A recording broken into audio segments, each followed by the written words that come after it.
ಸತ್ಯಾತ್ಮ ಪಾದಗುರುಬೇಕ ಏನಂದ್ರಪ್ಪ ಎಲ್ಲರೂ ನಾವು ಇದು ನೋಡ್ರಿ ಒಂದು ವ್ಯಾಸವಿದ್ಯಾ ಸೇವಾ ಅಂತ ಹೇಳಿ ಸ್ವಾಮಿಗಳ ಮಂತ್ರಾಕ್ಷತೆ ಬಲದಿಂದ 2014 ಶುರು ಮಾಡಿದ್ವಿ.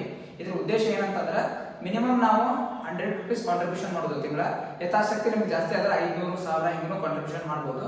ನಾವು ಇದ್ರನ್ಯಾಗ 64 ಜನ ಮೆಂಬರ್ಸ್ ಇದ್ವಿ, ಈಗ 15 ಮೆಂಬರ್ಸ್ ಆಗೇವಿ. ಮತ್ತು ಹಂಗೆ ನಾವು ಪಂಡಿತರಿಗೆ 3 ಜನ ಪಂಡಿತರಿಗೆ ಕೊಡ್ತಾ ಇದ್ವಿ, ಈಗ 60 ಜನ ಪಂಡಿತರಿಗೆ ಕೊಡ್ತಾ ಇದ್ದೀವಿ. ಇದೇನಂದ್ರೆ ತಿಂಗಳ ನಮ್ಮ ಅಕೌಂಟಿಗೆ ಒಂದು ಹಿಂಗೆ ಸ್ಯಾಲ್ರಿ ಬರ್ತದ, ಹಂಗೆ ಇದೋ ಥರ ಆದಾಯ ಆಗಲಿ ಅಂತೇಳಿ ನಾವು ಪಂಡಿತರಿಗೆ ಮಾಡ್ತಾ ಇದ್ದೀವಿ. ಸ್ವಾಮಿಗಳನ್ನ ಸೆಲೆಕ್ಟ್ ಮಾಡಿರ್ತಾರ, ಅದೇ ಪಂಡಿತರಿಗೆ ಮುಟ್ತದ. ಬರೀ ಅದಷ್ಟೇ ಅಲ್ಲ, ಮತ್ತು ನಮ್ದು ಮೊನ್ನೆ ನ್ಯಾಯ ಸುಧಾಮಂಗಳ ಆದಾಗ ನಾವು 50 ಲಕ್ಷ ರೂಪಾಯಿ ಕಾಂಟ್ರಿಬ್ಯೂಷನ್ ಮಾಡೀವಿ. ಹಿಂಗೆ ನಮ್ಗೆ ಪುಣ್ಯ ಸಿಗ್ತದೆ ಇದರಿಂದ. ಸೊ ಎಲ್ಲರೂ ಮಾಡ್ರಿ ಅಂತ ಕೇಳ್ಕೊತೀನಿ. ಮತ್ತು ನಿಮ್ಗೆ ಏನದಂದ್ರೆ ಕಂಪ್ಲೀಟ್ ಟ್ರಾನ್ಸ್ಪರೆನ್ಸಿ ಅದ. ನೀವು ಏನು ಕಾಂಟ್ರಿಬ್ಯೂಷನ್ ಮಾಡ್ತೀವಿ ಅದು ನಿಮ್ಗೆ ಇಮೇಲಿಗೆ ನಿಮ್ಗೆ ಎಲ್ಲ ಡೀಟೇಲ್ಸ್ ಬಂದ್ಬಿಡ್ತದೆ. ಇದು ಏನು ನೀವು ಕಾಂಟ್ರಿಬ್ಯೂಷನ್ ಮಾಡ್ತೀವಿ ಮುಖ್ಯವಾಗಿ ಅಂತಂದ್ರೆ ಸ್ವಾಮಿಗಳ ಮುಖಾಂತರ ಪಂಡಿತರಿಗೆ ತಲುಪ್ತದೆ. ಎಲ್ಲ ದಾನಕ್ಕಿಂತ ವಿದ್ಯಾದಾನ ಇಂಪಾರ್ಟೆಂಟು, ಅದೇ ಶ್ರೇಷ್ಠ ದಾನ ಅಂತ ಹೇಳ್ತೀನಿ. ಸೊ ಎಲ್ಲರೂ ಮಾಡ್ತಾರೆ, ನಂಬೇನಿ. ಧನ್ಯವಾದಗಳು.